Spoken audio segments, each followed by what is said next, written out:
Welcome to Vintage Variety. Today's content is Vintage Jewelry Identification for Coro Jewelry.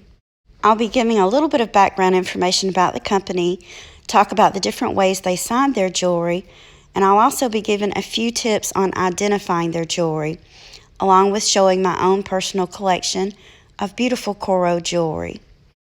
Today's content is in collaboration with Pandahall. If you aren't familiar with Pandahall, they are an online store and they retail and wholesale beads, including findings, gemstone, glass beads, lamp work, you name it, they have it. This is a great resource for not only people that like to make their own jewelry, but also for people that collect vintage and antique jewelry, and often those pieces will need repairs. Pandahall is a great resource for finding pieces that you may need to repair, pieces of vintage and antique jewelry. And I wanted to share these pieces with you guys today for a couple of reasons. I wanted to show you the quality. These are some Tibetan style beads that I recently received from Pandahall. I just love the vintage style and look of these beads. Are these not gorgeous? And you can see I got quite a bit, and it came in this lovely little container so I can keep them all together. And then I have these beautiful filigree stampings. Now, I plan to do a craft with me, and these will be featured in that content. I will be showing you guys what I'm going to make out of these, and then I will do more content doing a giveaway, in case anyone's interested, of some of the items that I've made out of these. I also will have upcoming content showing you how I repair jewelry. And again, this will also be giving you an example of how you can go to places like Pandahall online and look for pieces that you need to repair your vintage and antique pieces of jewelry. Coro was in business from 1901 to 1979. They were one of the largest costume jewelry producers in their time. The company used a number of brand names for its jewelry. The names Jewelcraft and Corocraft, for example, were used in the United States. Pieces marked Corocraft were usually of higher quality. The pieces were gold-plated and used high-quality Austrian crystals. Some of the earliest pieces of Coro jewelry would have been marked with a simple C and R. Throughout the company's history, they used a large variety of marks. So if you're trying to establish the age of a piece, it's important to do research. However, usually Coro pieces are marked, and that makes them very easy to identify. As you can see with these earrings, these are from different times of the company's history, but I'm going to zoom in so you guys can see some of the markings on them. There's a little bit of a glare going on here, but you can see this one's marked Coro. Again, you see the Coro mark on this. And then we have the Coro mark again on this pair. And these are lucite. Interesting thing about Coro that you may or may not know is the pieces that are just marked simply Coro are usually their most produced pieces. These were pieces that were sold in normal department stores. They were very affordable. Just about anyone could have afforded them. So that's something to keep in mind when you're looking at pieces. The pieces that are simply marked Coro are most likely going to be a lot easier to find than, for example, pieces marked Coro Craft or Coro Pegasus. This is probably one of my favorite pieces of Coro out of my collection. This is a beautiful little floral bracelet. You can see it has these Aurora Borealis rhinestones in it. So we know that this bracelet is sometime from the 1950s.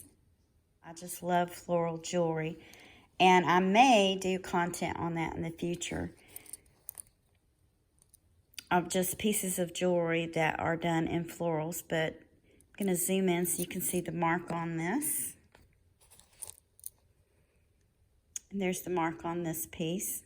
Again, it's just simply marked Coro. It's not surprising to me that Coro jewelry is highly sought after by collectors simply because of the timelessness and the beauty of it. Now I'm going to show you guys a few of the necklaces from my collection, starting with this one. This one is done in a silver tone. And as you can see, this is just so timeless. And the quality of this necklace is very, very good. You can see that there's no fading, no chipping. And again, this piece is marked Coro.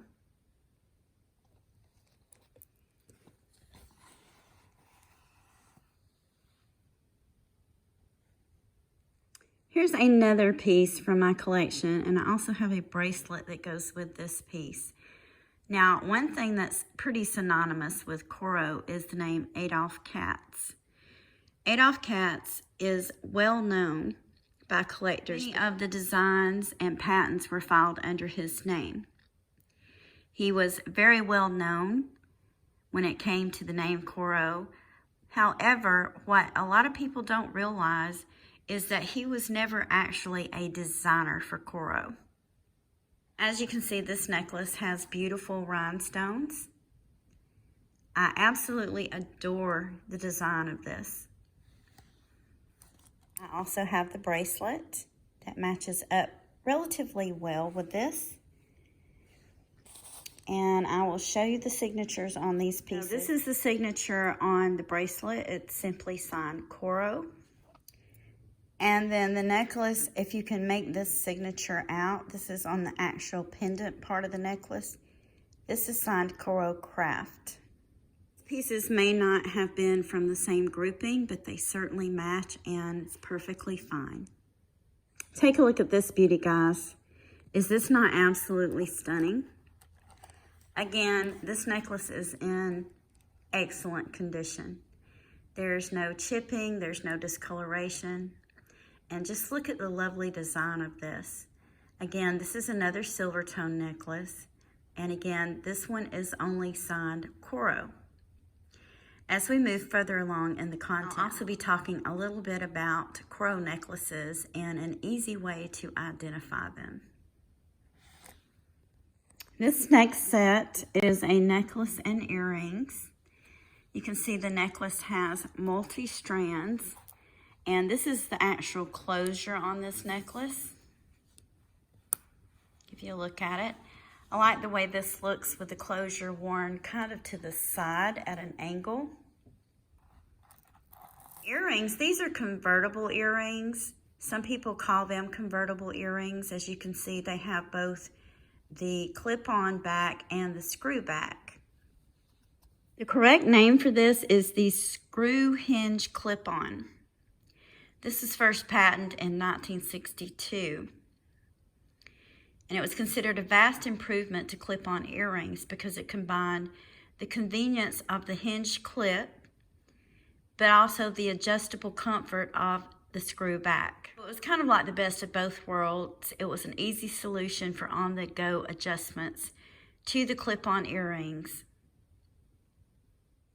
I've laid out these three necklaces because there's something interesting I want to show you about these, and a lot of people that collect Coro are already going to know this, but it's a really good way to identify Coro necklaces without even having to look to see if they are signed.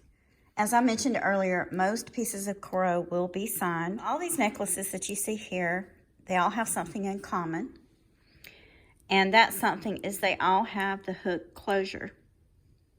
What you'll notice different is on the ends of them, and a lot of times you will run across necklaces that of course will be missing this part, but if you just so happen to be out thrifting, you run across necklaces, learning to recognize these pieces will help you spot a Coro necklace a lot faster. This piece is called the Pear Drop, and it's one of the best known hang tags for Coro and Jewelcraft jewelry. I mentioned earlier that Jewelcraft was also a name that Coro used. And I'm going to zoom in so you guys can get a really good look at them. So if you ever spot a necklace, for example, in a thrift store, and you see this, it's most likely going to be a Coro unless it was taken off of another necklace to repair something. They also have another little hang tag like this that's in the shape of a heart. So it's basically the same concept as this one, but it will be heart-shaped. I think that one's referred to as the heart pear drop. So it's a variation of this teardrop. So that is another thing to keep in mind when you're looking for Coro necklaces. If you see something that looks like this, but it's in a heart-shaped, most of the time it may very well be a Coro. They also had another hang tag like this that had ridges across it. So it was basically the same design, the same shape as the teardrop. The difference is it would not have had this centerpiece, and it would have had ridges that went all the way across it. So that is another one to keep in mind. And on this necklace, this is called the Bullet. And this is frequently seen on very early 1950s Coro necklaces. As you can see, it is a slim bullet shaped with a ball piece attached to it. Another type of piece that you would see on Coro necklaces, and I do not have an example to show you, have been a rounded teardrop shaped piece. So rather than this teardrop, which is flat, this would have been a rounded teardrop shaped piece, and it would have had ridges all the way around it. So those are a few things to keep in mind when you're out thrifting and you're looking for Coro jewelry. A lot of times if you don't have a loop with you, it is hard to see the marking on the pieces, especially if you have eyes like mine. But what isn't hard to see or identify are these little pieces that would be on the necklace. I also wanted to mention Coro's top-of-the-line pieces, Vendome.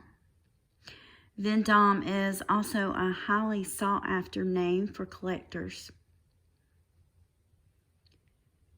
Early pieces of Vendome would have been signed with the letter V.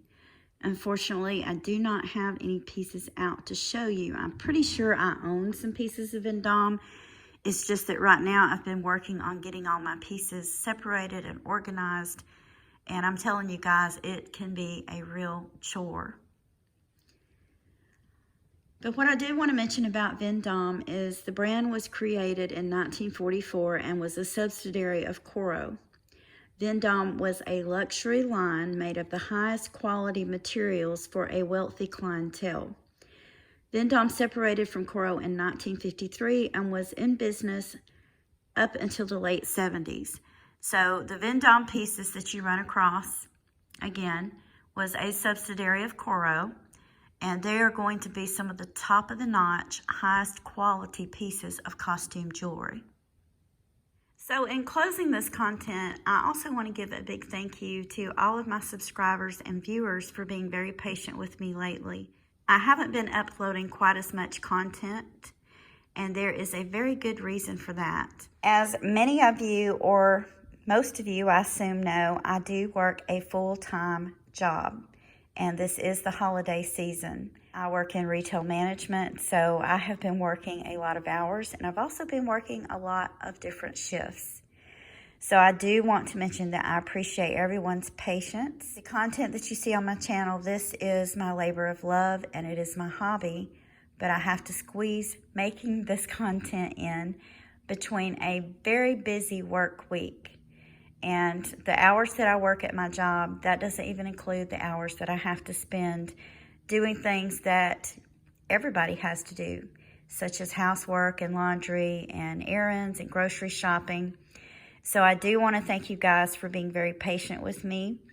I've been trying to upload at least one video a week. In the past, I did 2 a week every week, but I have not been able to do that lately. So just wanted to give a big thank you to everyone that's been patient with me on that. I want to thank you guys for taking time out of your day to share these items with me. If you haven't already, please like, subscribe, and ring the bell for notifications. More content about collecting vintage and antique items. Thank you again for watching, and I hope you all have a wonderful day.